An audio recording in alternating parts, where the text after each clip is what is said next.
Do you like writing? If so, you're a liar, and I hate you. If you think writing is the worst because it's super hard and super lonely, then the Story Clock Workbook is for you. It's built for getting your raw ideas out of your head and into a loose structure, so you can spend less time feeling bad about yourself and more time doing the fun, practical parts of writing, like winning awards and being famous, things that definitely happen for everyone. Learn more about the Story Clock Workbook at plotdevices.co and get 20% off your first order with code GAMESHOW at checkout. That was the big argument too, is that the CG is not even done. It doesn't exist. And he's like, no, it exists. The cut exists. Oh my God. I think you need a moment of like, it does exist. Like, yes, but I think it would be funny. I think I just referenced an M&M's commercial on our podcast, by the way. The Santa one? They do exist. Yes. That plays in like every movie theater in December. Yes. Yeah.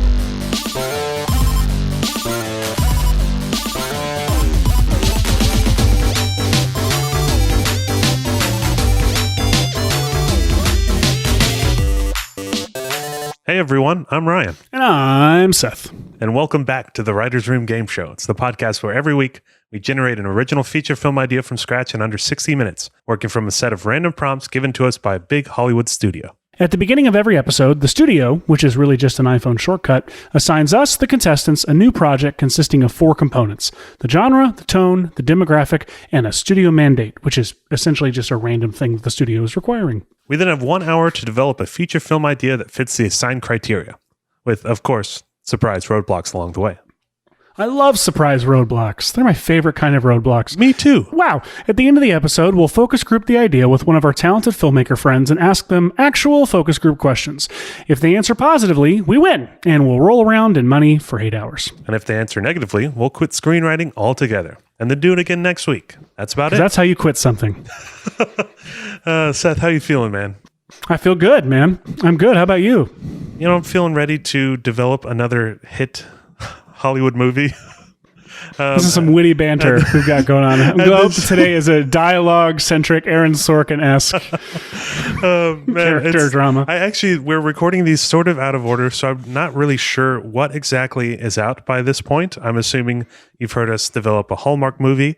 We made a Superman reboot of sorts with Lois Lane. All of a sudden. With Lois Lane as the protagonist. We've made a martial arts movie starring Anthony Hopkins, which that one was a little bit of a stretch, the martial artsness of that movie. But I think I don't know. But I think until we see Anthony Hopkins try, we can never say it's too much of a stretch. And Cate Blanchett, I mean, it's for sure going to be at least Oscar nominated. There's no way to get around that. There's no way to get around nominating a film that's essentially Die Hard in a Walmart, where the hero is a retired veteran. There's no way to get around nominating that for multiple Oscars. Yes, of course. But thank you guys, everyone who's been listening. Just a few right up front of our podcast. Just a reminder, rate and review our podcasts on Apple Podcasts. It really helps us, jump to the top of the charts, so to speak. Just do it. Just say nice things about us. Here's the important thing, because people may not know this, that the algorithm actually, we don't have any verification of this, do we? We have this from other podcasts, hosts saying it, which is that if you rate and review it, it goes up the charts, right? I think so. I think that's how it works. I'm so new to this podcasting thing. I see download numbers, and I'm like, okay, this seems pretty good. That's more than I had before when I didn't have a podcast. Yes, exactly. Oh, Seth, who do you think that is? Your dad? Let's see. Hello? Hey, studio, how's it going? Yeah, you got another one for us? Oh, thanks so much. Yeah, we had fun doing that one. Oh, okay. He said, this is when I'm supposed to be opening my email. Okay, we'll check the email. Thanks so much. We'll see you next week. All right, bye. All right, so they emailed us a new assignment, another movie to write. Bud, your week has finally come. Uh-oh. What did we get, Seth? All right. The genre we've been assigned is Heist. Ooh, baby, yes. One of your favorites. We are tone. It needs to be warm. Okay, I like that. Old Man and the Gun. Yeah, Old Man and the Gun. Okay, so we're going to write Old Man and the Gun. Okay. The demographic, toxic YouTube commenters. The mandate, however, is the studio is wanting a miniseries instead of a movie. They say they want us to give them an overarching story, but make sure to structure it in episodes. Okay, so which actually I think is really easy because we did the sequence. We talked about the sequence approach a few weeks ago. Yeah. By Frank Daniel and Paul Gelino. Yeah, and which just to recap for anyone new listeners, it's a story paradigm approach that was created by, I believe, a USC professor named Frank Daniel and a book written by an author named Paul Gelino. That might be swapped, but essentially it says that like a 2-hour movie is divided up into 8 sequences. That if your 3 acts, your first act is 2 sequences, second act is 4 sequences, and third act is 2 sequences, and as they're essentially little short films within a larger feature film. So honestly, I would structure a feature this way anyway. So we can just approach it as 8 episodes, 8-episode miniseries. Dude, I love that. Okay. And of course, it needs to be a warm heist movie for toxic YouTube commenters. See that? Which, warm and toxic YouTube commenters don't really go together. So no. I'm wondering if there's something about toxic YouTube commenters that, like, something that they like, something that's warm, and that doesn't. I guess the when you look at the group toxic YouTube commenters, I guess they could be commenting on something warm, but like it seems like they would just be ripping it to shreds and not. I forgot. They would. Seth, real quick. The Writers Room Game Show has begun. Our timer needs to start, so there you go. Well, all right, we cheated a little bit there. So here's the question: are the toxic YouTube commenters? Are we trying to change them with this film? Like, are we trying to basically Trojan horse warmth into the lives of toxic YouTube commenters? The TYCs, as they're called. Nowhere, anywhere. I like the spin that we make it warm by basically giving a story arc to the toxic YouTube commenters, making them non-toxic. Now, but the problem is, here's the question though: can you write a character that is essentially an internet troll, where an internet troll will look at it and go, "That's me"? I don't think so. Because I don't think white supremacists watch Raiders of the Lost Ark and side with the Nazis, do they?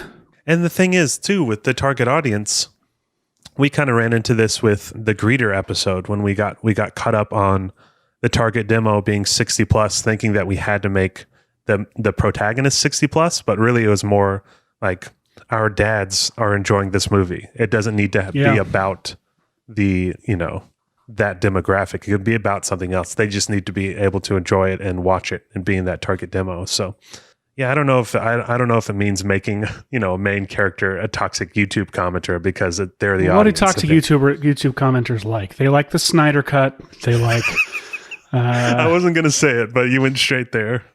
That is toxic YouTube commenter of the movie. Even though, from what I understand, they like fighting with each other in comments. Yes, I actually do want to go on record and say I may not be the biggest fan of any of the DC universe per se. I'm not like vehemently against it, but it's the toxic fans. It's same with and I do also want to respect that Zack Snyder, though, that obviously clearly was like. There's a lot of actual art, like passion in that project for him, and it's not just made for the trolls. And so I don't want to like write off an artist's or whatever. The point I just didn't want to go on record being like standard Zack Snyder troll. Totally, but yeah, I think that it's like the Star Wars: The Last Jedi, like the fan up all the toxicity that you saw in the fans on That's the internet. The one that drives me nuts. I think it's that kind of. That's what I think of when I think of toxic, fans and YouTube that's my thing. Is it's like they're fighting back and forth with each other. Well, and that's what worries me about this demo is I look. I'll just say it. I really did not like Rise of Skywalker. It felt very pandering. Totally, I'm right there with you. And it felt, it felt like something that was made for toxic YouTube commenters. And so, like, are we? That's why I kind of go back to: Are we trying to appeal to toxic YouTube commenters? If so, we just need to remake an old heist movie and do everything exactly like they did before. Yeah, I mean that's tough because that does seem like if you're trying to reach that target, and it's the same with the Snyder cut. It was basically all the things that the fans were requesting, and then some. It's just overpacked with all the deleted scenes and everything because they wanted the content. Ooh, you got an idea? Hands are on the head. Yeah, sorry. We have an idea. Hands are on the head. Setting aside the demo, which we do regularly, which is like, okay, let's just put this aside. Let's write something that excites us, and then figure out if it's something that we can work it into something that's appealing to. Yeah. Instead, I'm going to be inspired by the idea of toxic YouTube commenters. Could we make a heist film about a group of toxic YouTube a group of internet trolls? By the way, I just want to make a theme song now called Toxic YouTube Commenters. Can we make a heist film about a bunch of internet trolls trying to steal? This is pre-Snyder Cut release. Or can we make up something Snyder Cut related and basically it's like fanboys, like where they're trying to see like this, but it's a group. Oh, I love that. We got to do that. Yes, we got to do that. So a group of these toxic YouTube commenters trying to basically, as the more we say it, the stupider it sounds. It's so dumb. But trying to steal, this. Maybe it doesn't need to be exactly the Snyder Cut, but before it comes out, they need to watch this movie, and they're going to get it. No matter what, they're going to take this movie. Yeah, it's like it has to be something. So, like my friend Steve Taylor and Matt Sterling, and I think another writer. I can't remember who the other writer was. Please forgive me. I doubt they're listening to this.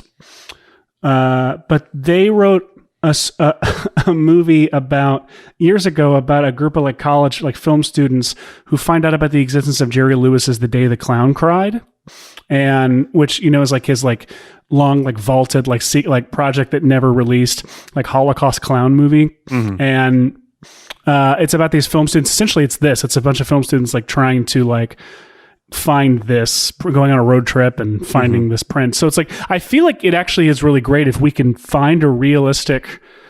I really do think the Snyder Cut thing is funny. If we can do really it, it's a little bit too inside filmmaking, film culture for me. But at the same time, I feel like it's kind of well known enough. What wouldn't be though? What wouldn't be inside film culture then? As the original prints of Star Wars is something that would be obvious. Yeah. But which was that Fanboys? What was Fanboys? Fanboys was episode 1. Their buddy was dying of cancer, and the release date was 6 months or a year away, and so they basically road trip to Skywalker Ranch to try to get their buddy to see episode 1 before it comes out. That's so good because the inevitability of disappointment is the best part. And right before they go into the screening, they say, "What if this is bad?" And they're like, "Nah, it couldn't be." That's so good. But dude, I kind of like this, and I think especially if we could sort of put some of those. Of course, I wrote with my buddy Matt Black a heist feature called "I Bet You're Wondering How I Got Here," which I would love to make one day, but it's one of those very ambitious, epic, scripts that I'm putting on the back burner until I hopefully can make it as my, third or fourth or fifth feature down the road. But I did a lot of research into heist movies and tropes because, the script sort of plays with some of the tropiness of heist movies, because if you've seen one heist movie, you've seen a lot of elements from other heist movies, You love. I know you're an obsessive Sneakers fan. Sneakers. Oh my God, Sneakers is one of yes. It's so good. Thank you. But doing something having the crew, assembling the crew, and having those there's the mastermind, there's a hacker, there's a con man, all these groups, and then maybe doing the one last job trope as well in there somehow. Having it be a little more tropier than normal feels like it would really fit this YouTube troll theme that we've got going on, and I really would love to embrace some of those in our heist script. Of course, still keeping it warm, as one does. Well, because here's how we keep it warm: is I think we want to transform. We take this character who is basically we want to test their trolliness. Like, why is it that you are, what inclines you to, like, you know, okay, the question is, how far do we take it? Like, what makes you say such horrible things to women online? Like, what makes you write, or I don't know if we want to go that far, if it's just like, or if it's a disservice then. But okay, my brain, sorry, is firing, like, it's going much faster than my mouth is able to go. But I guess what I'm getting at is, I think the story, we take someone who is potentially very unlikable. Either our main character is a troll, or we have it be two, you know, leads, and one of them is like a total troll. Mm-hmm. And you basically test them of like, why... everyone around them is like, why are you this way? But essentially, the whole movie is asking, why are you this way? And they're having to prove that they are validated in being this way, and then have them be wrong, and then basically try to warm them up by the end of the film and have them, okay. I like that. That's where I'm thinking that a lot. And I just laugh thinking of a YouTube troll as the protagonist and like how terribly unlikable they are. It's just like, this is the worst of the worst in 2021. But it can't be like too unlikable where it's like irredeemable. Like, I feel like, because it would be really nice to see some change in a character like that, because it's like you can only hang out with that kind of person for so long, like as a protagonist. Totally. And you want to beat the living crap out of them over the course of the story. Yeah. That's the only way that they're going to be able to grow is the tough love. Because, you know, like, I hated. I'm the person who likes the Sawyer type character on a show or movie. Who I'm the last person to like them out of the whole world. Like, I'm the one who, like, season 3 or something finds out, wait, everybody likes this character? Like, at what point did I miss this bus? I feel like I'm there with you. It was like Sawyer and Lost, Jaime Lannister in Game of Thrones. I'm making the Pizza Time feature right now, and the driver, the main character, I'm trying to make that sort of annoying, sort of cocky, unlikable, but you still, like, by the end you're really rooting for them, just because I think Sawyer is a great example, because it's just like you hate them so much at the beginning, and then suddenly it's like, oh, they're the best character. Could it be a buddy kind of thing where, like, a main, like a there's a great reference for this of like, why do you hang out with this person all the time? Like, well, he's my best friend. He's always been my best friend.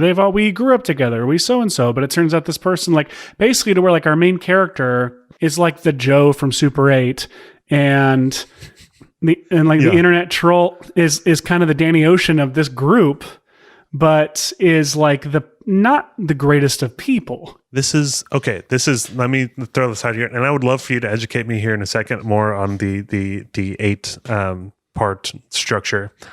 Yes. While we think about our miniseries, but it would be almost interesting, just throwing out bad ideas here, if we had our Snyder cut guy, our troll, and then we had this buddy of his that is a nice guy, and it's like, why are we friends? Why do I keep hanging out with you? If this person sort of helped him out on his quest, because he's like, if we do this, will you, like, stop? Like, it's almost like that's it. Oh my gosh, that's great.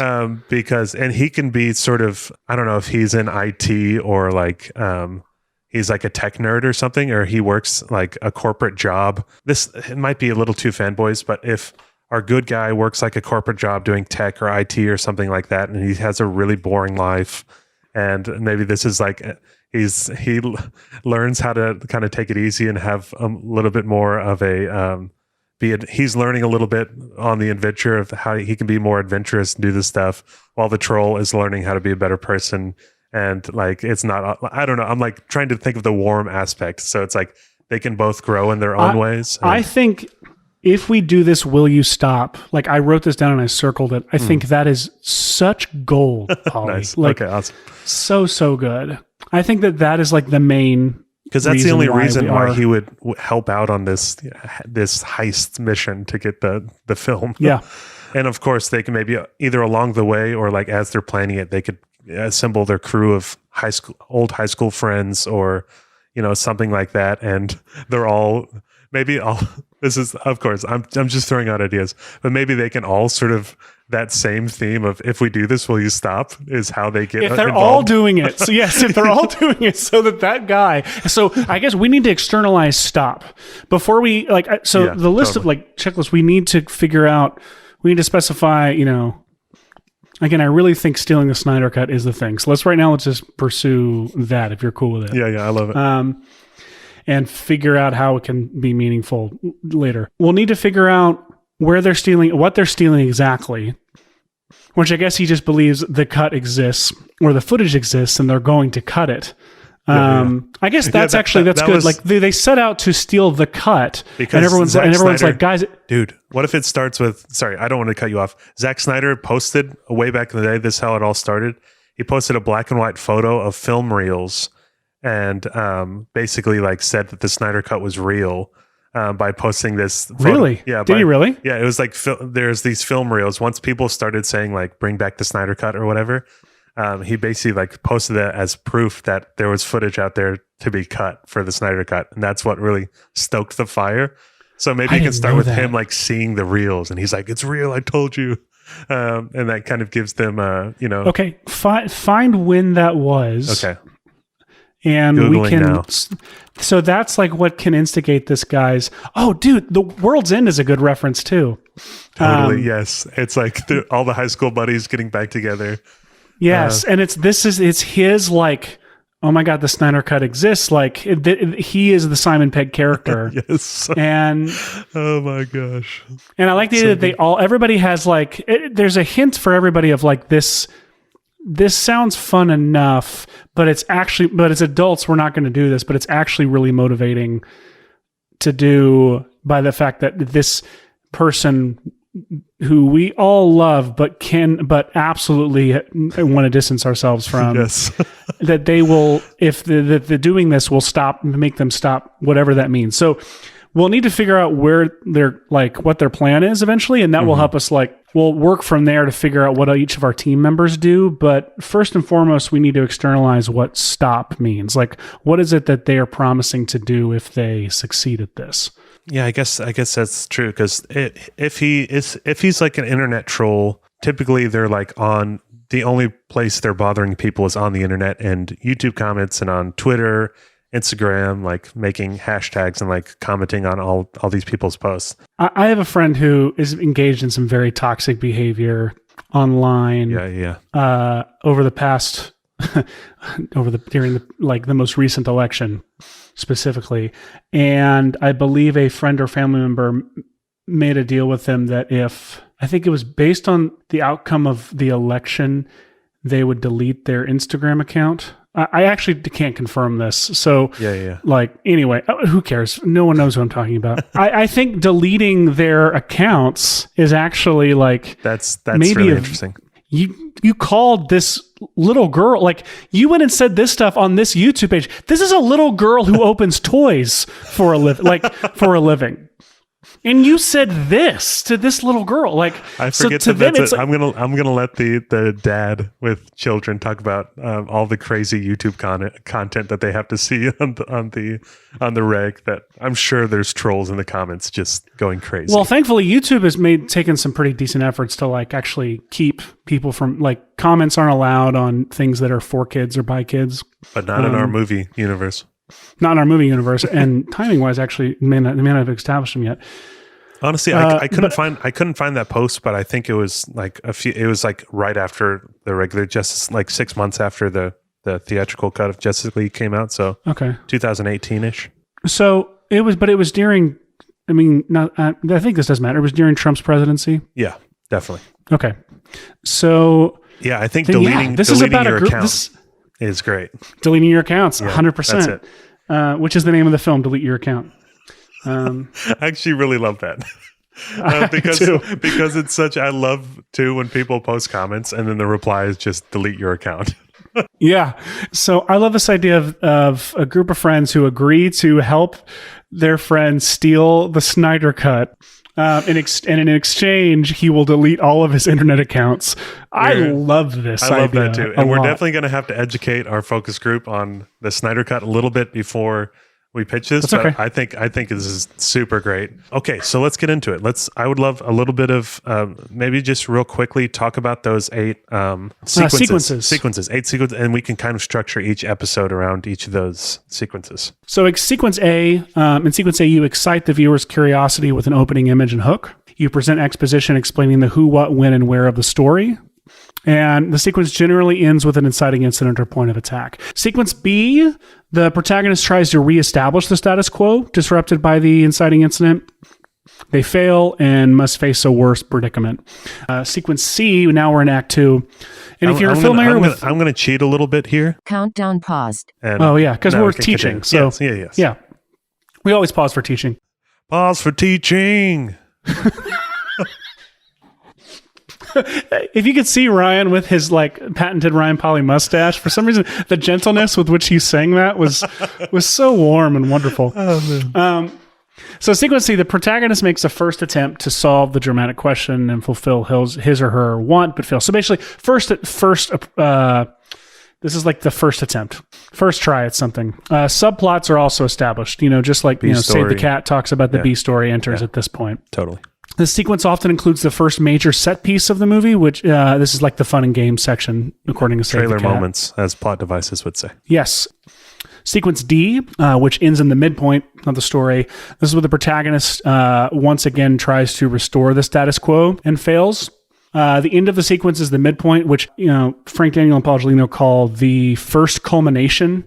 Essentially, it usually brings like a revelation or a reversal. This is in JJ's Star Trek. This is when Vulcan implodes. The Incredibles. It's when Buddy is revealed to be the big villain. Yes, absolutely, a big revelation or a major reversal in the story. A major element of this sequence is audience preparation for this culmination. So a big part of this sequence is about preparing you, like behind the scenes, preparing and prepping for this culmination at the end, this midpoint to feel inevitable. Whether it's what Blake Snyder says is a false victory or false defeat. We need to feel its significance. Save the Cat. The Snyder Cut. Did I say Snyder Cut or Save the Cat? What did I say? Oh, Blake Snyder. Oh, I never made that connection. That they are the same. The stakes are raised, obviously. Sequence E, the protagonist deals with the aftermath of the first culmination. And often new characters are introduced or new opportunities are discovered here. So I have a note in here. I call this section Weirdsville. This is just what I've always called it. I love that. This is the point where you get to take a break from everything that's in the trailer, like all the things that you expected to see in this movie. This is where Logan they stop and have dinner. Yeah, I love that scene. This is basically where you can stop take everything, a breath, relax a little bit before the big set pieces that are about to come. This is also where, going back to JJ Star Trek, this is where he's dumped on Delta Vega and where he goes and ends up meeting Spock Prime and Scotty on the snowy planet. And Scotty. Sequence F, the last sequence before the end of Act 2. The protagonist has exhausted all easy courses of action and must address the central dramatic question head on. So this is the point where they have to confront their crap at this point in the story. And it's all about acknowledging their need over their want. By the way, this is also the Dark Night of the Soul section that, everybody talks about. It may be a victory that leads to a bigger problem in third act tension, which that's Raiders is a good example of that.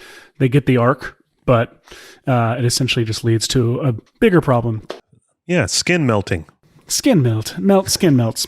Okay, sequence G, the apparent answer of the central dramatic question proves premature. So sequence G is all about thinking we're barreling toward the end. Sequence G opens with, we're doing this. We've got this. We are going into battle and we're going to win this. Often this long sequence ends in a false ending, and final twist. Sequence H, the tensions created by the inciting incident are finally resolved. Any remaining subplots are tied up and the final image may recall images that opened the film. Very similar stuff to, Save the Cat or totally. all the same stuff. It's essentially these are the things that you establish in each of these sequences, what each of these little short episodes. Mm-hmm. You can start the timer back. Countdown resumed. That was some great teaching, Seth. Thank you for that. Teaching break, or what did you say? I don't even know. Break for teaching. That's what it was. Thank you. I would like, if you could, listeners out there, please take Polly's voice and remix it and send it to us, please, and we'll use it. I would love forever. that. Yes, we will input it in our teaching breaks. No, that's really good, and I love that it's 8 sequences, and we have this mini series, and we have the opportunity to maybe each episode can kind of follow. We don't have to stick to it exactly. The rules are made to be broken, but I think it's a great map for where to go with our series. Opening image, I would love if it started in the computer screen, or at least close up on it, seeing him comment and like immediately establish that he's this YouTube troll. And even looking at this the Snyder cut, this black and white image of film reels that Snyder posted proving that this is real. Maybe he sees it on a forum, or he's immediately arguing with someone in the YouTube comments. Yeah, the opening image. I like the idea of opening on a comment, like either on a comment or on a like on a video that they're going to he's going to comment on. Yeah. Did you see 8th Grade? The Bo Burnham I didn't. movie? Remember, Okay. I don't see movies. There's I think the end. It's been so long, but I think it starts and it's like that on the monitor. You can kind of see the pixels and like it's just like the close up on comments and images and stuff. I love that, and I think it immediately establishes the kind of the it feels kind of dark because it's like this screen life. It's like it feels dirty, like you're looking at a screen for too long, kind of thing. Just to establish that's the kind of person this guy is. And I definitely think it would be interesting if it's a buddy thing to sort of establish. I don't know if we want to do dual protagonists where. Well, I mean, Ocean starts with Brad Pitt picking up. That's true. Yeah. With Rusty picking up Danny, and then it's really the two of them are leading the whole thing. Yeah. Like the whole heist. We could, I guess, we could immediately start with this is the plan, or this is I want to steal the Snyder cut, or maybe maybe it could be the friend that Brad Pitt in this scenario. I guess it depends on who you're looking at, but the good guy, maybe he suggests the idea to try to get him to stop or to delete his account. And so if it comes from him first, it might create some I actually think that opening, I like that. And I think our first sequence would be then, I think if our first sequence, our protagonist, like our troll, can get the idea at the beginning, and then at the end of that first episode, that first sequence, they don't reveal it until then. Like the whole episode, they're like researching or prepping or like looking into it or like trying to gather like whatever. Yeah. But what we need, the dramatic tension we need to drive that first act that will establish the status quo of our story and establish the characters in the situation, is that first comment that we see them write needs to be a pretty generic enough comment that will like, it doesn't have to be a single comment, but like something that will say, this is a dude who writes stuff like this on the internet, but that also directly affects our main character. So our main character can be like, I say our main character, I mean our good guy. Yeah, good guy. Yeah. Can be seeking out, be trying to, can be trying to get unsuccessfully, like whatever it is, like an apology or retribution or something. Oh crap! It always comes at the worst times. Let me get music again. Hello? Yeah. It's going great. Mm-hmm. Okay. Yeah. No, we can do that. All right. Thanks. Bye. They got another wild card for us, my friend. I'm checking my email. What did they email? Okay. Oh no! What is it? So the studio would like for the film. What is it? Must take place in the alien universe. Oh no! We had a good movie going. We were writing a good movie. We have to have xenomorphs now. You know what? Every movie takes place in the alien universe. I was about to say, we just haven't found them yet. We gotta keep going on what we had. This is a great movie, dude. What if we have just a big twist at the end? No. Oh man, this sucks.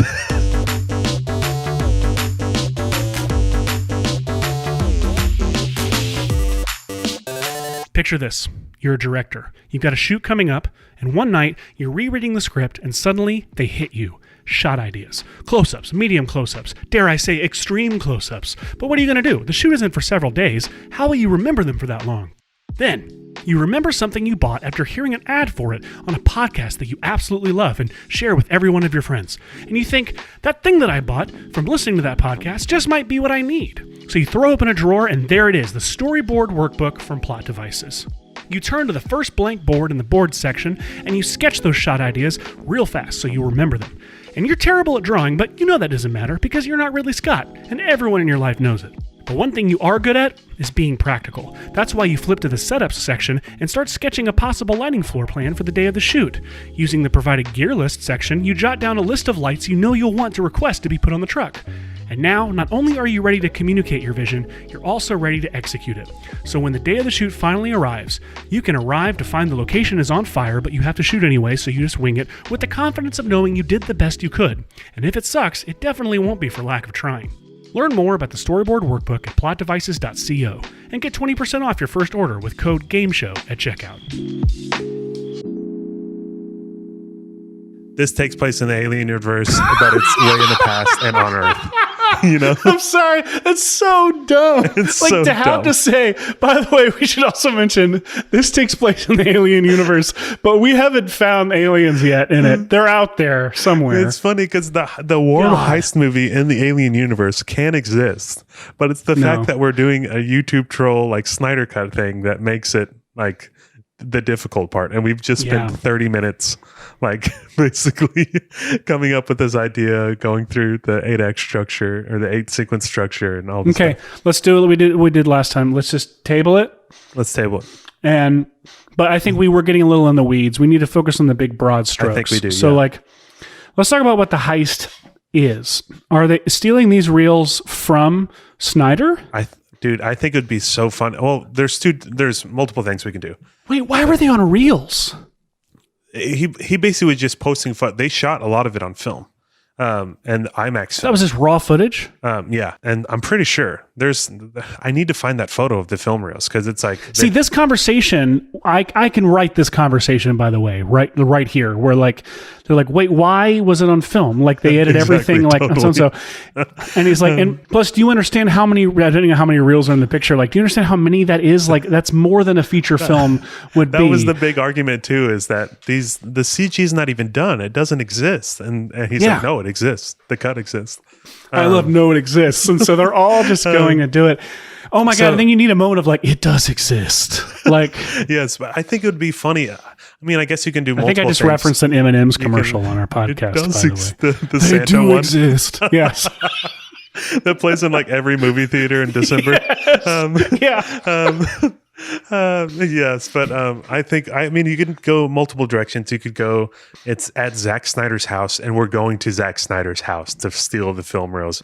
Or you can do like a Warner Brothers lot where it's like, and the like an editing suite in a back room at the Warner Brothers lot, and we make it sort of like a meta, like shooting at the movie studio late at night. They're sneaking in and like going, you know, for some reason I'm thinking of Night at the Museum. Oh, it has nothing to do with they that. sneak into the studio. So the studio would be, I mean, that's the twist. They find out. Oh, it's at Zack Snyder's house. It's at Zack Snyder's house. Yeah. So I love that. Because our midpoint twist, like first they can go to the lot and it's like this really hard heist, and they finally get to where they think it's going to be, and they fail, and it's not there. Or actually, it would be more of, in these kind of movies, it's like they're doing recon work or something, and that's when they figure out. Or like that's when Don Cheadle realizes they need a pinch, in Ocean's 11. Yeah. It's around the midpoint. It's also when Tess enters the story. Yes. I think it is important to find there's some personal reason why. Oh, this is the whole thing. We have to dig into this. What are we revealing about our troll in this situation? Like, what is? Why are they actually? I don't know if there's a lot of these friends. He doesn't feel like they give him enough attention or love or respect. Respect is probably a big one too. They want to feel respected, and they can feel that when they're being an authority on the Snyder Cut on Twitter. Yeah. Maybe there's someone in their life that actually did give them that, and or maybe like I don't want to just straight up do Tess again and this Julie. Hey, Julia Roberts. if I haven't said this on this podcast yet, I am always for starting at ripping off. Yes, totally. Because Yeah. you're going to make it your own no matter what. It's like impressionists always say, this is what an impressionist told Disney Adventures magazine when I was a child, and said, if you try to do an impression, if you don't get it right, you just made up a new voice. So Yeah, I'm all about, let's keep going. Rip off Tess. But if there is someone in the troll's life that gave him that attention and love and respect, and it was like a girlfriend or something, and they've broken up since, and now there's a void left that sort of gave them, and they're using the internet to fill that void. He doesn't get that from any of the other friends that are helping him, that maybe they can learn throughout the story that, I was actually being kind of a dick to troll because for what seems like obvious reasons, but maybe they contribute to some of that as well. I don't know. Just that's kind of the first thing that comes to mind. But I love the idea of no, I'm not going to apologize to them. I'm not going to. The number of sins that they committed against me in the wake of the one sin I committed against them, I'm pretty sure it's now now balanced. I don't owe them any kind of apology because they've gone and trashed me online or trashed so-and-so. And whether that is actual, it might be interesting to say okay, maybe it's not a girl who dumped them. Maybe it is a mom, maybe it's a parent or something. Yeah, totally. I didn't mean to immediately go to the female parent, but I mean it's a parent, a dad, or I actually went to mom because I felt like daddy issues are the cliche. Yeah, that's definitely cliche. Yeah. Can you look up character archetypes in heist films if you don't already know it off the top of your head? I mean, you've definitely got mastermind, like the leader. That's definitely a big one. The partner, like the Brad Pitt. What's his name? Guy. I've named him Guy. Yeah, he's eating chips. You have the hacker. That's a big one. Okay, I looked it up, found it. Found a Heist Tropes article. Yeah, the hacker and the gadget guy, those are kind of the same ones to me. You've got the distraction. You've got the safe cracker. Is the distraction the woman? This person says it just comes down to distracting the dupes while their pals run off with the money. Maybe. Oh, okay, good. It's not the woman. Then it's like the. It's Casey Affleck and the other guy, the two bros. Scotty Conn. Yes. And then you have the burglar, the cat burglar kind of person. Pickpocket. You got a driver. The muscle. Are pickpocket and cat burglar the same or different? I see them as different. I think the cat burglar is more like the little Asian guy who could squeeze into. Yeah. I forget his name, but I know who you're talking about. The trapeze artist. Yeah, I don't know why I'm not thinking of characters' names from Ocean's 11, which is one of my most watched movies. But then you have the driver, the muscle, the new kid. But those are kind of the archetypes. I definitely think we should have a driver or muscle, their friend that is more there for security kind of person. I think it'd be funny if that was just an Uber driver they get along with and they recruit. Yes. He's like, you want to go to California? Sure. Are you going to charge us the whole way? Come on, get in. He hasn't told us explicitly if he's charging us or not. That can be like a running gag. It's all on the app. The app is still going. It's still going. He hasn't said anything, and he keeps deflecting when we ask him. He just keeps asking us if we want free waters. He keeps buying them. How old are our characters? I think they should be young, early 20s, sort of right out of college. Because I think it'd be interesting if our good guy character was sort of for some reason I'm drawn to IT or tech person at a corporate job, right out as he gets out of college, but he has sort of a tech knowledge to be able to do some of the hacking or that kind of thing. Maybe that can be our end to the story is this photo is what spurs them knowing that it's real. And if he's able to kind of look at I don't know, hacking terms, but look into the back end and see that it's real and when it was posted or something or where it was posted from. And that's what you want the hacker to be able to do, right? So they would go... Totally. Or that gives them a reason to he sees a that location. Gives them something to do in the first episode. Yeah. Our leader, you're right, our leader or guy can also be, is that what you're saying? He's kind of the hacker and that's why he comes to him. I see.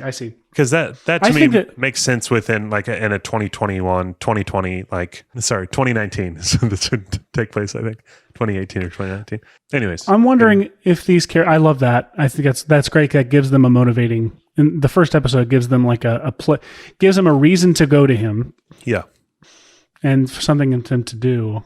10 minutes remaining. Okay, a couple things I want to throw at you. One, so that first episode, he goes to our guy, our partner guy. They haven't seen each other in a while. I'm actually thinking they should be out of high school for a while. Actually, out of college for a while, in their 30s even. You think so? Maybe late 20s. I think that. Yeah, no, I like that. They're single, dead-end job in the 30s. Well, because what's interesting to me is to catch up with where they've been. And I'm going somewhere with this. Like, so the first thing is that the age, they need to be far enough away to where they haven't been together in a while. Mm-hmm. And we can have a history with our troll. I like the idea that our troll was married and has a kid. And it's insinuating and hinting that, like, everyone just assumes. I like the idea of maybe that's a revelation. We can find out that, like, she left him and...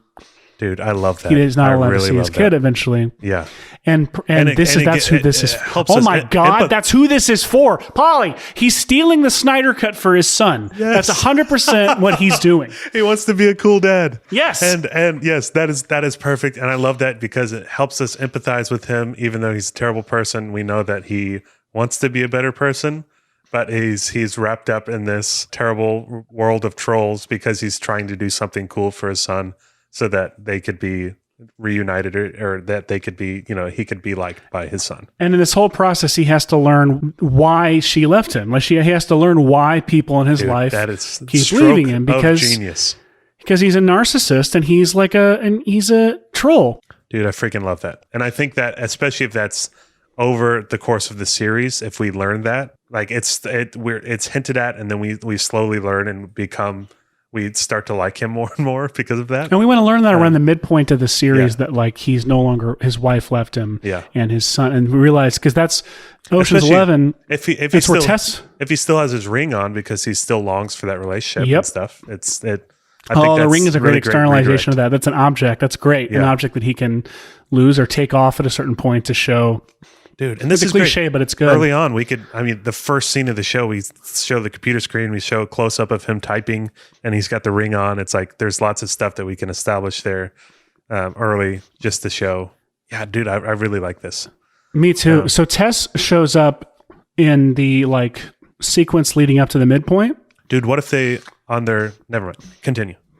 Well, no. So I'm saying that's the point. So when we're pitching later, we can be leading up to right before the midpoint or right around the midpoint of the season is where it comes to light that his wife has left him and with their son and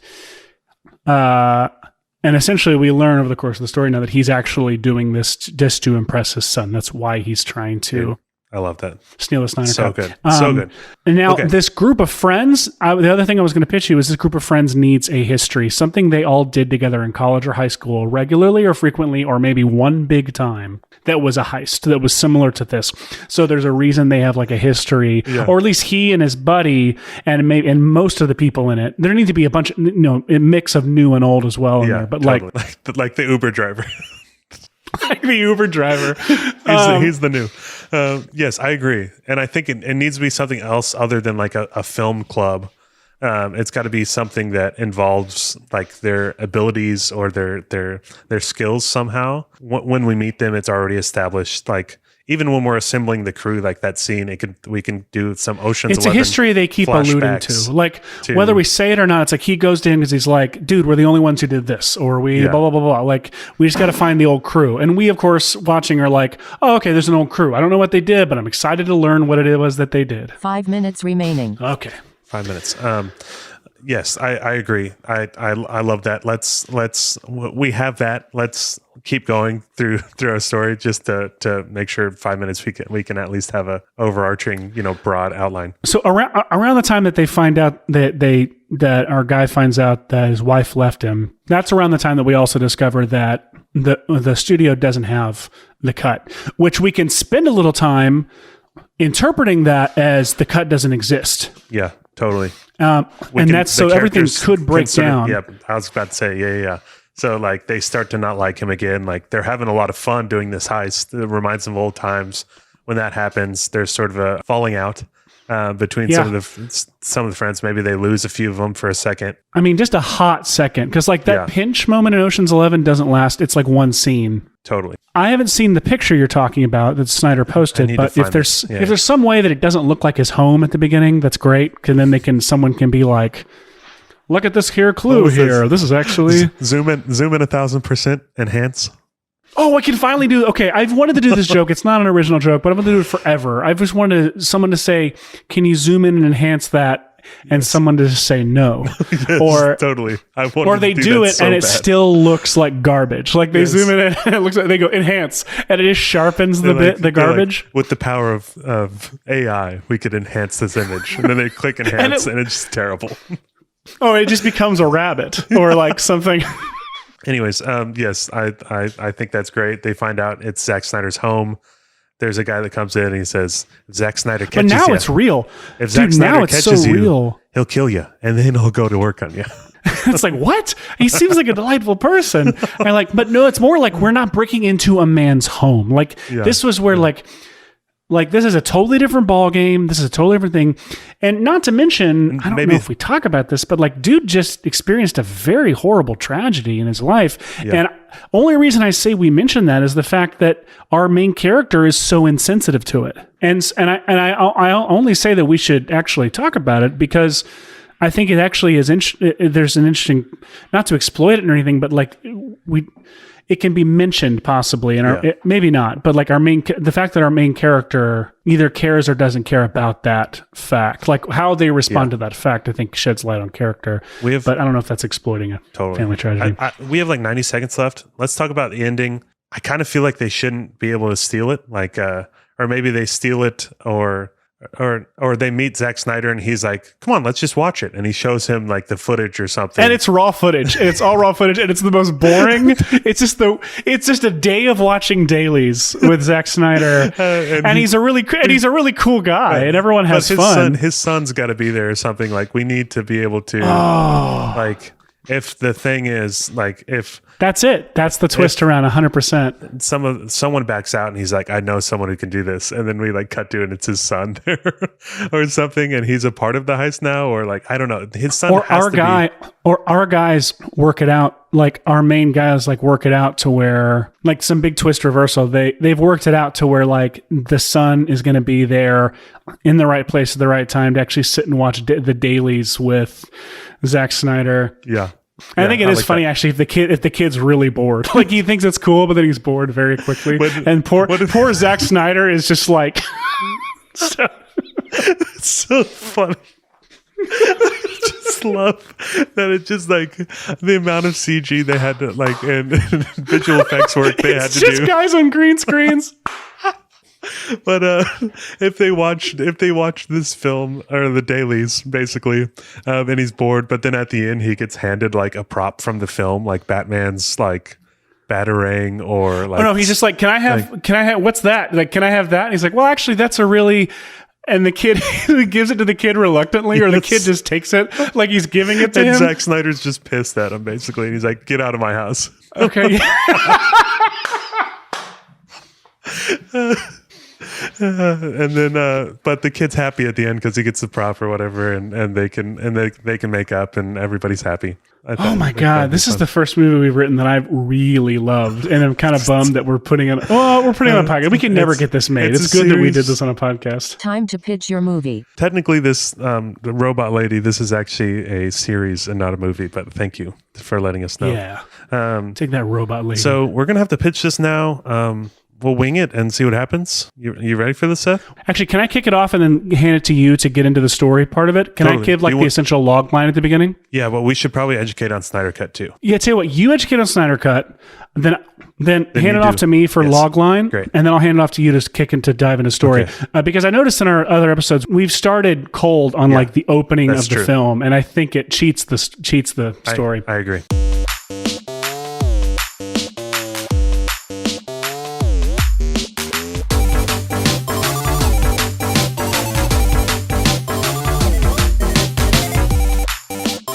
He's an amazing cinematographer of films and commercials and one of the co-founders of Weekend Video. My friends, welcome Mr. Daniel Routh to the podcast. Hey guys, thanks for having me. I really wanted, have you ever seen the Animaniacs episode with Daniel Boone, where they sing this dumb Daniel Boone song every time the man walks across the screen? Man, that is a deep cut. I've Well, seen then this went Animaniacs, well. but that- Then this reference went really well. Anyway, I just want to sing your name in that melody. Everybody that's listening, it is Routh, not Routh. If you've seen on Instagram and wondered how to say his last name. Can you sing the song for me, Seth, but with my last name in there? Daniel Boone. No, Boone. Ruth. It does this. So it would be that, but with Ruth. I've sung the maximum amount that I agreed to each episode. I love how this is going. Daniel, here's what we're going to do. We're going to pitch you a movie that we just developed here in the last 50 minutes. But before we do that, I need to educate you on a big sort of plot point, a central point of the story, which is Zack Snyder's Justice League. Did you ever see Zack Snyder's Justice League? I did not. Okay, so but you know about the Snyder cut and how there was a theatrical cut of Justice League. Zack Snyder, of course, had there's a lot of drama because he dropped out of directing Justice League in the middle of production due to some family tragedy. They made a movie. Fans and trolls got on and hashtag Snyder cut, bring back Snyder cut, blah, blah, blah. Warner Brothers eventually got Zack Snyder to take the basically what were dailies from deleted scenes that they didn't use, add visual effects and re-edit this 4-hour monstrosity, Zack Snyder Justice League. The Snyder cut, right? Yes. Yeah. So that's sort of the big history of Snyder cut. A little bit of education before we get into our movie. But Seth is going to take it away with the beginning of our pitch. Yeah. So essentially what we want to do, we want to make a heist film about a group of friends who have a history. They're like in their 20s, mid to late 20s, maybe early 30s even, who haven't seen each other since college or high school or something like that far along. And they notoriously did some kind of big like high school level or college level heist that either included grades. We haven't figured out exactly what that is yet, but they have a history of like they either, changed all their grades through some elaborate like heist that they did together, they did a big caper in college that they all big remember caper as in college. The big thing that they did together. Okay. So essentially it's about this group of friends reuniting, agreeing to help the leader of this group who has become since then who was always a difficult personality, but has since become just a like stereotypical internet troll of a person. Like this person is a super, probably, we haven't gotten into this part, but very probably a super Trumpy toxic internet commenter of a person who is super abrasive and like confrontational with all their friends. They agreed to help this person steal the Snyder cut if he agrees to delete all of his social media accounts. Afterward. This film is called Delete Your Account. Okay. So it's essentially a heist film about a group of guys, not guys, but a group of friends trying to steal the Snyder cut in exchange for the toxic internet trolley leader deleting all of his social media accounts and making the world a better place as a result. Okay. All right. So Ryan, dive us into story. Our film opens on a computer screen. We see some sort of troll comments being typed out in close up. As we zoom out, we see our troll character sitting at his computer looking at this image. We can't quite make out the image, but we know that it is an image of film reels on the screen, and he's commenting. We can't quite figure out what he's commenting about, but we know that he's a troll and he's a terrible person. We see a wedding ring on his finger. We can sort of imply that he's maybe married. He's in his like basement, basically just being a troll. That is one of our protagonists. Our other protagonist is a guy. Let's just call him Guy. He's out of college, working. Wasn't Guy in episode 1? No, you're mistaken. No, is he the guy from the Hallmark movie? You're mistaken. This is a variant of Guy in a different universe. I see. Okay, all right. And he's universe. human this time. Yes. There's also a guy in the Alien universe, which this is a variant. Anyway, continue. That'll make sense later. No. But he's working. He's out of college, working a dead end job at a corporate company. He works in tech or IT.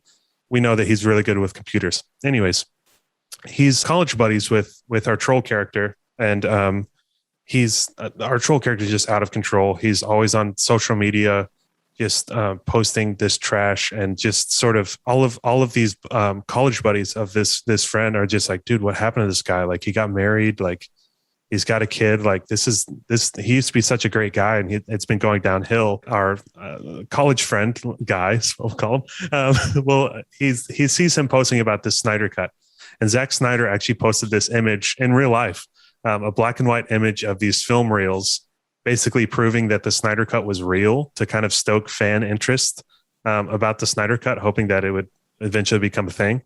And so Guy actually uses his, tech. Think of this as our buddy Blake. He's in sort of programming and stuff. He goes into the back end of the photo. He sees the metadata. He sees where it's posted from, and it's, the Warner Brothers lot. And he kind of eventually. That's funny, by the way, because that's such an ezy thing to do. And it's funny if he's like, you drove a long way to get to me just so I could have shown you this over Zoom. It's not hard. Sorry, keep going. Yeah. So it's not very cinematic though, Seth. Yeah. But anyways, he basically discovers that this is real, and he brings it to his friend who's like obsessively been posting about the Snyder cut. And he basically proposes to him the idea of our story. If we go take the Snyder cut, will you stop this? Like, will you stop? Will you delete your account? And eventually the whole Heist gang is assembled behind the idea. If we do this, he will delete his account. The idea is that this person has become such a toxic individual. They all avoid and they all roll their eyes when they see his activity online. And so they all are even ones who are new to the thing, like to the group, are willing to get behind this in exchange for this person making the world a better place by leaving the internet entirely. That's a very 2020, 2021 idea. But they're buddies with him. Yeah, it's they're old like buddies. They were buddies with in high school and college or college. Okay. We'll commit. He's like an alcoholic. They're trying to get him to stop, kind of thing.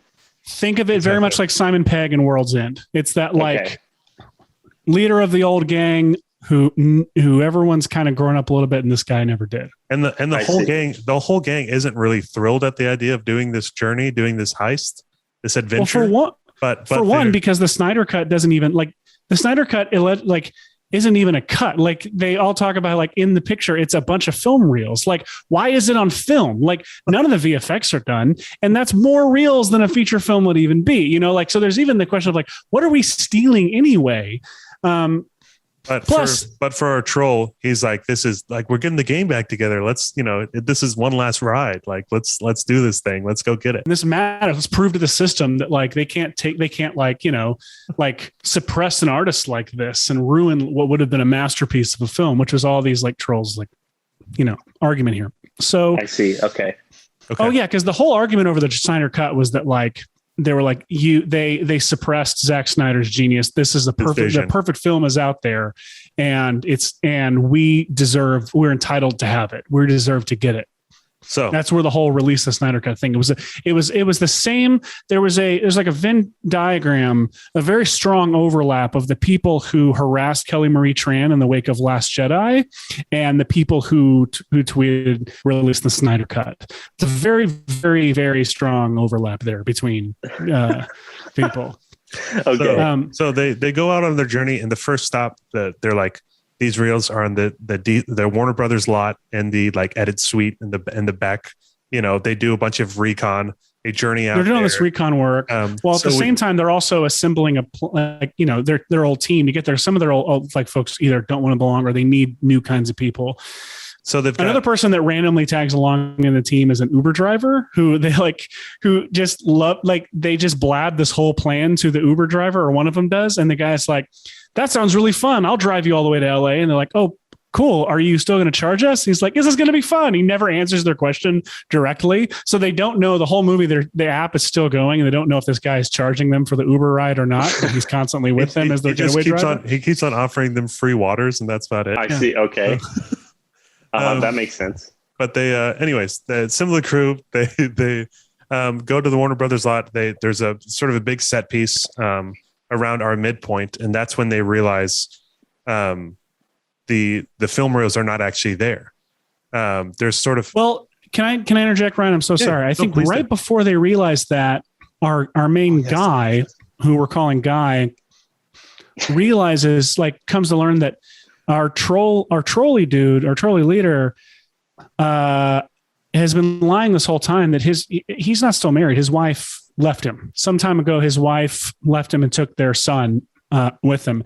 And that's when he realizes, like, we're doing this to impress your son. Like, we're doing all of this so you can impress your son by having the Snyder cut and showing them the Superman movie that never got made. And yeah, like, and you've been lying this whole time. And that's when, and so suddenly it like takes on a whole new meaning. This idea like, oh, this is coming from a deep place of pain and a deep place of like, he just wants to be loved. He wants attention. And does Guy know that they know? He just found out too. They all just found out. I see. Okay. Wait, the troll, his name's Guy though, right? No, I'm sorry. Guy is our good guy. Like, Guy is our Guy is partner. the good guy. Guy is the partner who agrees to do this in the first place. And the troll, we've just been calling him trolley leader. Sorry, it's confusing. So trolley leader, his wife left him. Yeah. But he didn't tell anybody. No. Then Guy just found out and the rest of the group found out. And so does the rest, trolley leader still wears a wedding ring and acts like everything's cool in his life and he's got everything under control. And he just wants to steal the Snyder cut because of what it represents. But and does in actuality, leader Guy know that the crew knows? He knows that Guy knows. Guy found out. And in this moment in this story right here around the midpoint, Guy finds this out and he's like, please don't tell anybody. I don't want anyone to know. And he's like, are we doing this to impress your son? And that's literally the exact same moment that they discover it's not at not Paramount, but it's not at Warner Brothers. It's not at the studio. Okay. And they're like a false low. And they're like, this doesn't exist. Like for a hot second, they're like, I told you this cut didn't exist. Yeah. There's a big falling out of like, and a lot of them are bummed. Like, I was really hoping he was going to delete all of his internet accounts. So, like, do you think we could fabricate and make it up? Oh, actually, what if I'm going to pitch an idea in the pitch? I love that. What if they do steal some reels from the Warner Brothers vaults? Delete your accounts. This is it. And they're like, dude, this is Batman, or this is like this is the Phantom, or some real whatever 90s movie we can think of that like no one would care about. Like, these are the original reels for that. And they're like, well, let's just hang on to that while we have it. So anyway, then they realize there's a falling out. Yeah. So there's a falling out between the friends for a quick second before they realize Guy actually, he starts to sort of feel bad for Troll because he realizes like a lot of this, what he's doing, the trolling and the sort of posting on the internet is because he can sort of feel like he belongs there. Everybody else in his life has sort of left him, or he doesn't feel respected. He doesn't get attention. He doesn't get love. Even with his college, it's been a horrible negative feedback cycle. In his and even life, in his college friends don't really give him that respect and love just because now they just see him as this troll. So Guy kind of starts to feel bad for him. And he's like, he used to have everything. And now he's sort of like this guy, this troll. So what he does is he looks at that photo of the film reels and he enhances the image and zoom in and enhances the image. And we have a whole sequence where they enhance like a whole zooming and enhancing where it doesn't enhance it whatsoever. They try AI and it just turns it into a picture of a rabbit.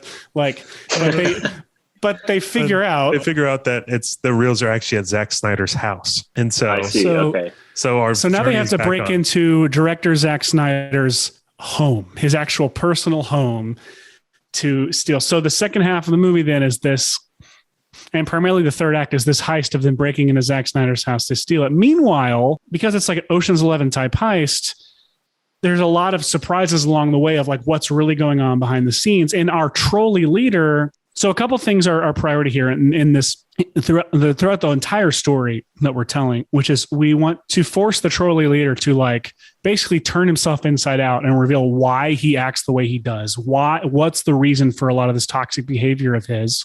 Get him to a place of change. That's first and foremost. And the second thing is we want to then, as he does that transformation, earns the ending we're working toward. We want to secretly be orchestrating that. In the end, they do get there. They find the reels at Zack Snyder's house, but Zack Snyder catches them. And what we want to do is... Zack Snyder's a great guy, by the way. He's apparently very nice. And so when he catches them, he's just like, how about you guys just come to my screening room? We'll watch it together. And so he plays the movie and they're all excited, but then it's just dailies on a green screen. and of course, but they work it out. Guy works it out with him to be there. So the troll's son joins them. And as they're watching the Snyder Cut dailies, the kid's just bored. He's like not having a great time because it's just boring to watch. But first off, like that moment though with the son is actually supposed to be like, it's actually we make it a rewarding and really emotionally satisfying surprise. That guy worked it out to where like Zack Snyder knew they were coming maybe or something like that, but like basically orchestrated to where the son would end up there in Zack Snyder's screening room watching the reels with them. And so it's like warm and sweet. He gets to actually Troll gets to impress his son because of what Guy orchestrated. Troll's a new person. But then a little like after joke of it all is that the kid's insanely bored watching this like raw footage of guys on green screens, and he's really more interested in just all the props that Zack Snyder has on his wall. And he ends up just taking one of the props home with like assuming Zack Snyder was giving it to him. And Zack Snyder just like, get out of my house. But anyways, we're left with this sort of experience of this troll who we sort of see the root of why he is who he is, and he sort of gets to grow and become a better person. And be reunited with the son, while the guy kind of learns like, oh, maybe if I would have treated this character better and actually gave him the time and attention that a friendship requires, that he would have, we wouldn't be in this situation. And Zack Snyder sort of learned sorry, Seth, you go. Just finish, but please don't get to our twist surprise. I have an idea actually. Oh yes. Okay. And anyways, but that's the gist of the movie. And it's sort of, if you remember the movie Fanboys, which is a similar kind of thing with Star Wars, that was one of the big comps, but really it's a warm heist movie for toxic YouTube commenters. Is what our movie is. But we also forgot to mention this is a miniseries, not a movie. I totally failed to mention the format. That was our that was my job. Sorry. Yes, it's a miniseries. So it's an 8 episode series, 30-minute episodes called Delete Your Account. Now we do have one like post-credit sequence or final like moment. So like in the series, they talk a lot about like there's frequent conversation about, in that part of the story where our troll, before we learn what they're really doing this for, that like, he's trying to impress his kid. We're still in that part of the story where he's like waxing poetic about like authority or like the man's like the system squashing artists' visions and et cetera, et cetera. He can talk, have a lot of conversations about movies and throughout some like stories from throughout art and cinema where there was studio interference and ruined an originally great thing. And, one that they talk about a lot is David Fincher's Alien 3. He argues like, I guarantee you if the studio had left, David Fincher alone, can you imagine how good Alien 3 would have been? But it's garbage. And they keep revisiting the Alien 3 and they read some theory online that says that 7 actually took a lot of the same original ideas. A lot of ideas David Fincher didn't get to use in Alien 3 into 7, and 7 has a lot of sequences and elements that were supposed to be in Alien 3. And so they're like, so does that mean Alien 7 takes place in the Alien universe? And then one of them is like, dude, any movie takes place in the Alien universe. They just haven't found the aliens yet. And so this is just a dumb joke that's frequently revisited in the series. So then the very end of our series, post credits, a xenomorph is discovered, like hatches from an egg in our film, in our universe, and the confirming that our series takes place in the Alien universe, which was our wild card mandate for today's episode. Okay. Does it count if it's in a post-credit scene? I think it does. I think it's got to. Okay. Low-key plot lines do. Anyways, so we wanted to ask you a few questions, Daniel. The first question, and feel free to expand on this. Would you watch this movie? Okay, well, can I ask a couple questions first? Wow, yes. Yeah, no one's ever done that before. Yeah. Okay, what is like the moral of the story here? What's like the theme of the miniseries? Be good to your friends? I don't think. I think it's actually more complex. You can't. I don't think it could We made a simplify down very to like here's the complex lesson. series, Daniel. No, but I mean like Okay, thematically. I I'll talk about the themes that it will explore, and it will talk, and it will explore, and the conversation of this, like this show will be a conversation about attention and respect and toxic behavior and anonymity and like why everything, all the themes that you would surround a movie, it would be about like an internet troll or about like people who feel entitled to something or feel because they're the underdog, they're allowed to act however they want. Like, I can't tell you what the final lesson would be, but you can surmise if you're a decent person with a decent, brain in your head and heart in your chest, that you imagine like where we stand on these things and where we want the characters to end up learning in these things. And that's where the story will be what the story like stands for, whether or not the character is fully redeemed or not. But like, that's thematically what the series will be about. Did I say anything of substance just then? No, that makes sense. Okay. But I loved it because he sort of skated around the theme question as well, which was great. It's a good pitch, a good pitch answer. Yeah. What about like the tone of it? Is it like Ocean's 11, Social Network? So we want to sort of really have that classic heist movie Ocean's 11 tone, but we still want it to feel very warm and very funny and warm. And very funny. So like Hangover sort of meets lighthearted. Ocean's 11? I wouldn't say Hangover. I'd say very lighthearted. Like where it's okay. It's still edgy, but it's like very kind. Like that we want the Ted Lasso.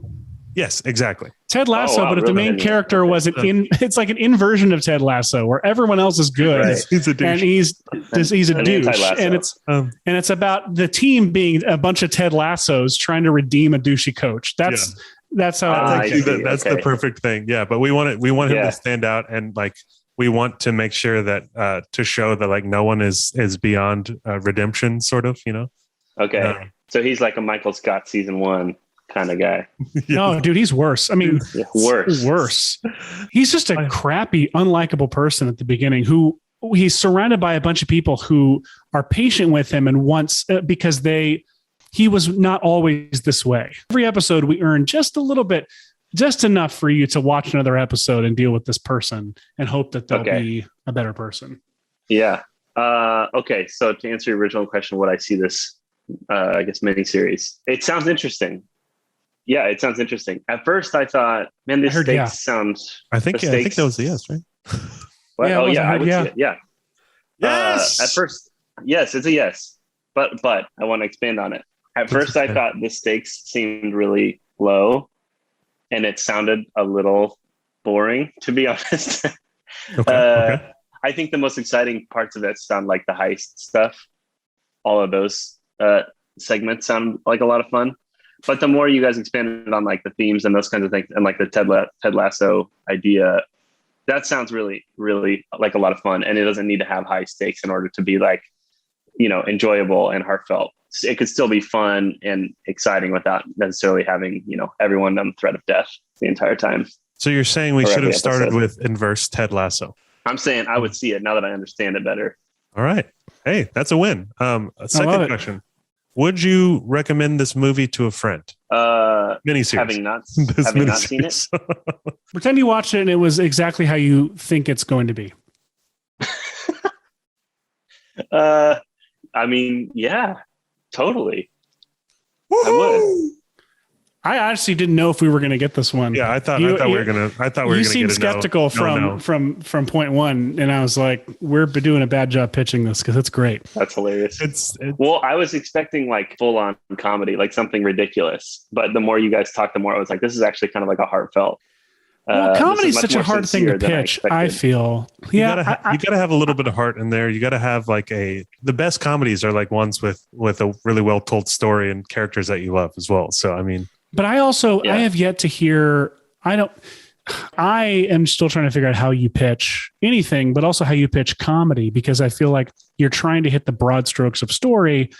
It's really hard to like to sell, especially, I mean, the kind of comedy that I tend to, I mean, especially in the stuff that Polly and I are putting together, conceptually, there's this one today, I think is a funny concept, but I also think that a lot of the charm and humor would come from the situation and from the dialogue. And that stuff's hard to sell when you're pitching the broad strokes of a story. So I totally understand why you were kind of like bored, whereas Polly and I are like, why, you know, you have to, like, we're imagining the humor in our head, but we're not saying it out loud because it's like in the fine details. Yeah. And I think so much of it comes from the tone too, like how it's presented, right? Like a Ted Lasso, so much fun to watch. It's not necessarily a comedy. I mean, it kind of is. Ted Lasso? Right? Yeah, very much a comedy. I mean, it is very much. It's first and so foremost a comedy. Well, I just mean that it's so genuine, you know, as opposed to it's not why you share it. You don't tell people to watch it because it's funny. You're telling people to watch it because, and I would argue the reason for that is that you tuned in to watch a comedy and it surprised you with heart, and that's why it means so much to you. Yeah, right. Same with like The Office or Parks and Rec or, you know, whatever. You need good comedy, in my opinion. Yeah.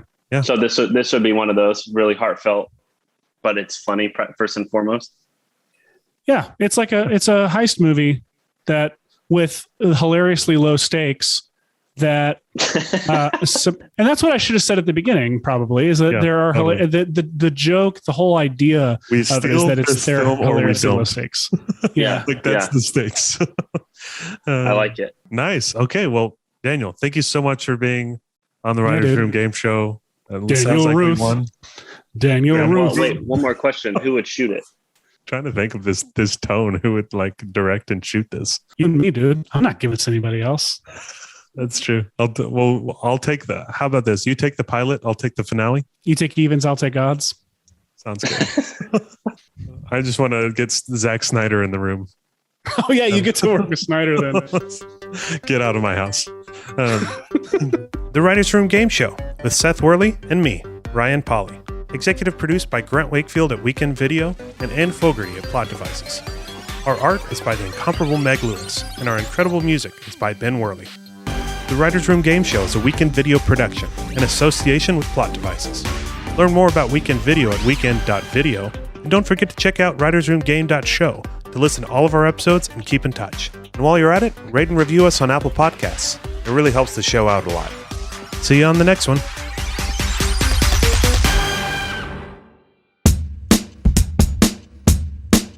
Whoa, this song is cool, said everyone.